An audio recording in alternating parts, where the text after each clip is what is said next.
It started with a voicemail. Naomi Tran-Velasquez, 35. Listened to it 3 times before she understood what he was really saying. The message wasn't an apology, it was a eulogy disguised as regret. Ethan Laurent, her ex-husband, had finally realized what he'd lost. Or maybe just what he couldn't replace. The tone was syrupy with remorse, that brand of male confession that always arrives too late. Naomi didn't cry. She smiled, because the one thing she'd learned from being left for someone younger was this: guilt ages faster than beauty. The affair had ended a year earlier, the divorce even quicker. He'd moved into a downtown apartment with his new wife, Celine. A woman whose voice sounded like an echo of Naomi's, but without the bite. He'd started posting photos again, hand-holding, wine glasses, the performance of peace.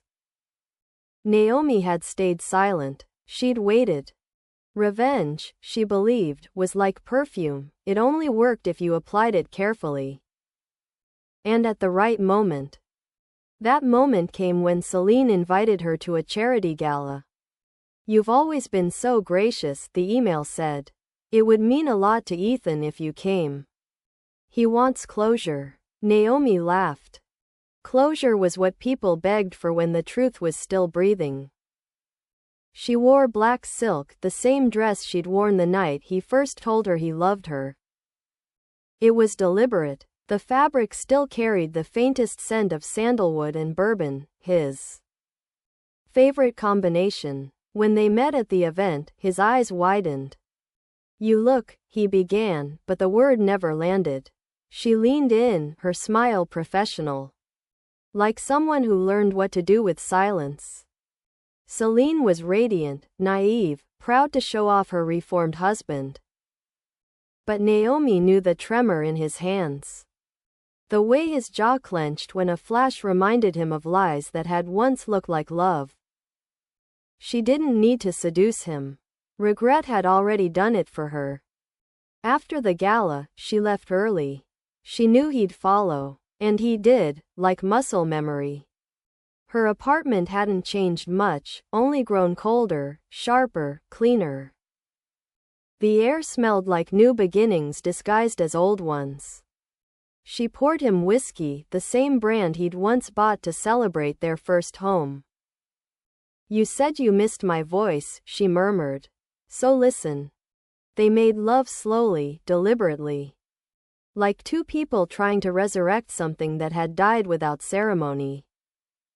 He kept whispering her name like an apology, and every time he did, she kissed him harder. Until words became breath, and breath became punishment. The sound of him breaking, his sighs, his hesitations, wasn't love. It was repentance turned into rhythm.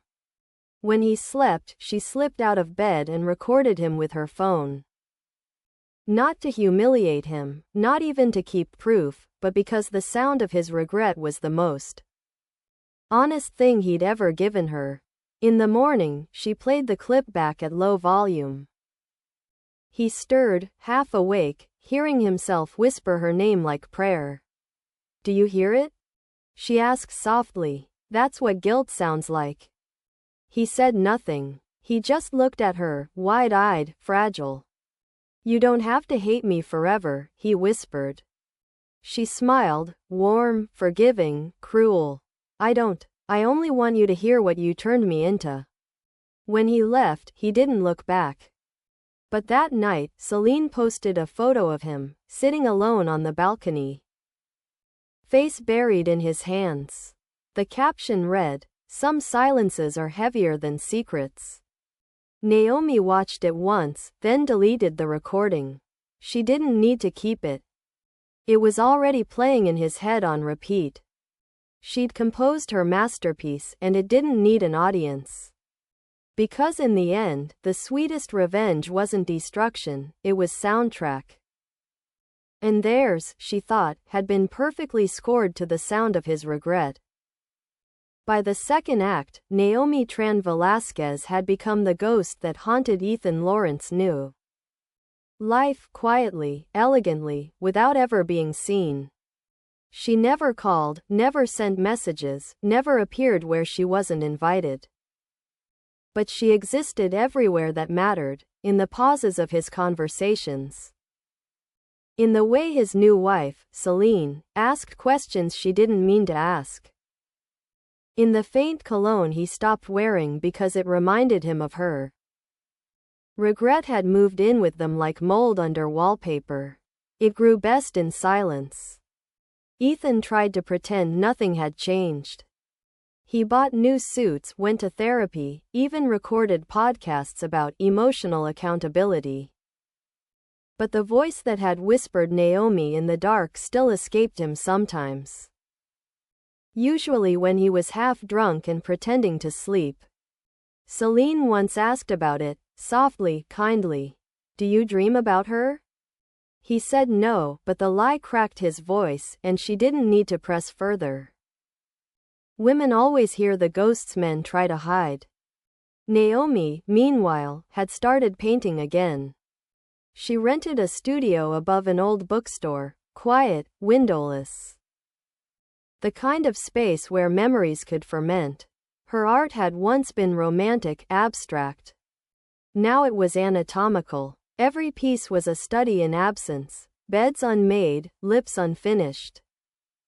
Mouths without sound. One series was titled The Frequency of Guilt. Critics said the brushstrokes looked like sound waves. She didn't correct them. They weren't sound waves, they were transcriptions of that recording, the one she'd made of Ethan whispering her name. She played it while she worked. Sometimes reversed. Sometimes slowed until it sounded like wind. She wasn't obsessed, she told herself. She was studying cause and effect. What does love become when it decomposes? What shape does regret make when you can see it? When her exhibition opened, it was an instant success. The gallery filled with people murmuring words like raw, brutal, intimate. She said nothing during interviews. Only smiled with that restrained poise of a woman who knows she's being watched and doesn't mind. Ethan didn't attend the opening, but someone sent him photos. He stared at one particular painting for a long time, an image of two blurred figures merging in grayscale, one whispering into the other's ear. The title plaque read, "To the sound of his regret." That night, he drank too much and texted her for the first time in a year. "You turned me into art." Her reply came minutes later. "No," she wrote, "I turned you into echo." He never answered, but she didn't need him to. His silence had a frequency of its own. Weeks later, during a podcast interview, he was asked what he'd learned about love and loss. He hesitated, glanced off camera, then said, "Sometimes forgiveness sounds exactly like punishment." Naomi listened to the episode once, just once, then painted a final piece. A self-portrait, this time. Her lips open, as if caught mid-laugh. The caption beneath it read, "Playback." And in her studio, on a loop only she could hear, the recording continued, his voice. Tired and human, saying her name over and over, until even regret began to sound like worship. By the third year, Naomi Tran-Velasquez had become a myth in her own right, the kind of woman other women referenced over wine, half in admiration, half in warning. She made him hear himself, they said. She turned guilt into art. But myths, like recordings, loop endlessly if you don't stop them. And Naomi didn't want them to stop. She'd built her silence into an instrument, and the world kept playing it for her. Her exhibition, The Frequency of Guilt, toured globally. Museums called her a visionary of emotional soundscapes. Critics wrote that her work bridged grief and geometry. They didn't know the truth, that every painting began the same way. With her playing that single audio file of Ethan's voice whispering her name. distorted until it became something mechanical, mournful, nearly erotic. It wasn't obsession anymore, it was process. It was creation through decomposition. But creation has its own hunger. And Naomi, for all her elegance, began to sense something feeding on her from within her success. Her art grew darker, less figurative, more abstract. Long waves of black oil, faint traces of red like heartbeat spikes. When one critic asked her if the red symbolized forgiveness, she smiled faintly and said, "No.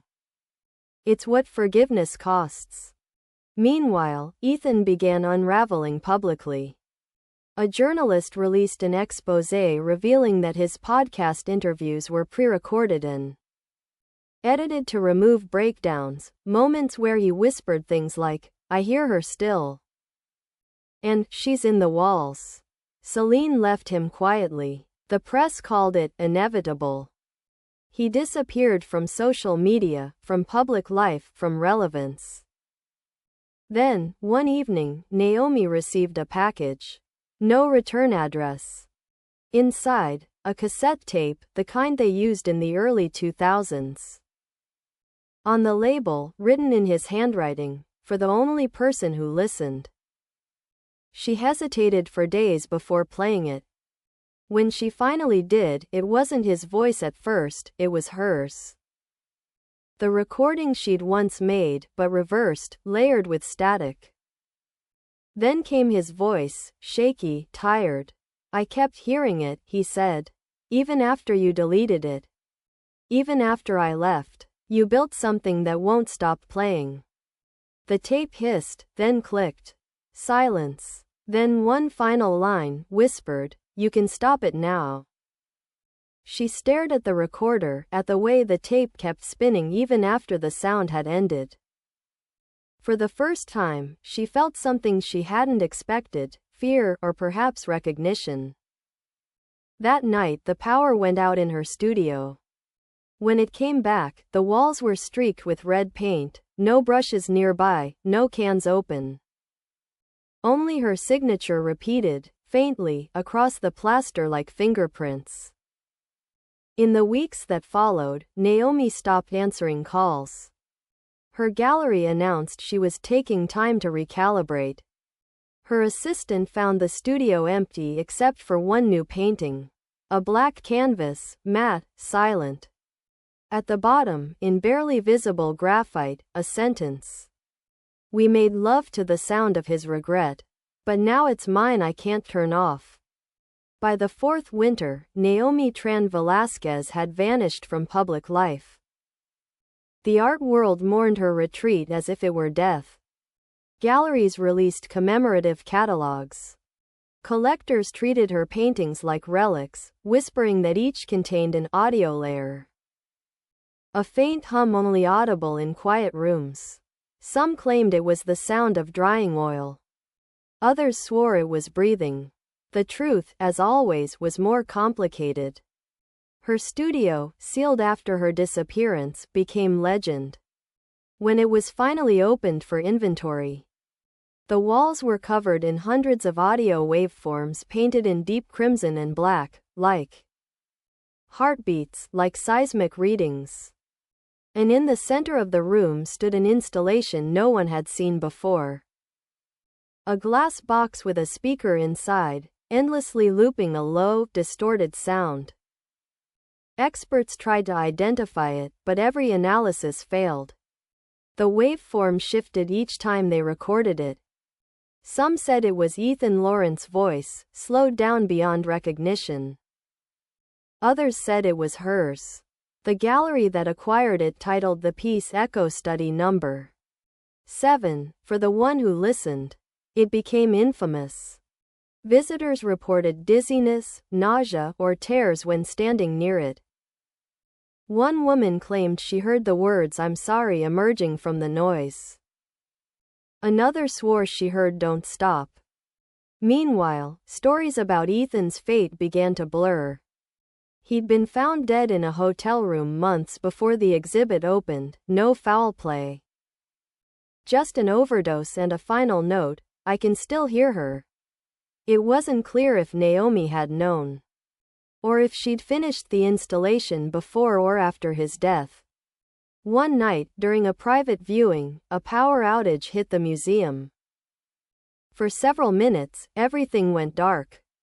Guards later reported hearing whispers in the gallery, multiple voices, overlapping, calling each other by name. When the lights returned, the speaker inside the glass box had cracked from the inside, its wires melted into the floor. The museum closed the room permanently. But the rumor spread that if you played any of Naomi's recordings backward, you could hear Ethan's voice layered beneath hers, like a duet built from guilt. They called it the regret frequency. Years later, an archivist digitizing her catalog found a hidden file embedded in the metadata of one of her last digital sketches. It was a short audio clip, just 5 seconds long. Her voice, unmistakably calm. Every masterpiece begins with a mistake worth repeating. Then a pause, and a man's voice, barely above a whisper, answered. Then let's make it again. The file ended in silence, but when played on loop, it produced a low vibration that seemed to sync with the listener's heartbeat. No one has been able to reproduce it since. But in the museum basement, where the glass box still sits sealed in storage, workers sometimes report hearing faint sounds through the concrete, two people breathing in rhythm, like lovers trying to find their way back into a moment that refuses to die. By the fifth and final year, Naomi Tran-Velasquez existed only as vibration. Her name had turned into a brand, her art into aftershock. Museums spoke of her in the past tense, the vanished genius of emotional resonance. The woman who sculpted sound from remorse. But those who had stood near her work swore she hadn't vanished at all. They said she'd dissolved into the frequencies she created. Her voice threaded through every whisper that came from her installations. Some claimed to hear her when they closed their eyes, a sigh beneath static, a heartbeat beneath silence. The exhibit Echo Study No. 7 was banned after 3 visitors fainted in front of it. The recordings showed nothing but the flicker of light against glass. Yet the room temperature spiked 20 degrees every time someone entered. A curator who ignored the ban spent one night alone with it, trying to trace the hum's source. In the morning, they found him unconscious, hands pressed to the cracked glass, headphones still in his ears. The playback captured his own voice, mumbling over and over. She's still talking. She wants me to listen. Meanwhile, a pirated recording surfaced online, supposedly taken from Naomi's final work.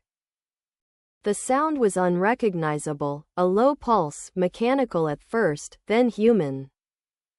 Listeners reported insomnia, phantom aches, or vivid dreams of making love in dim rooms where a man's voice whispered apologies they couldn't remember deserving. The file was labeled "We made love to the sound of his regret, live transmission." It spread like folklore.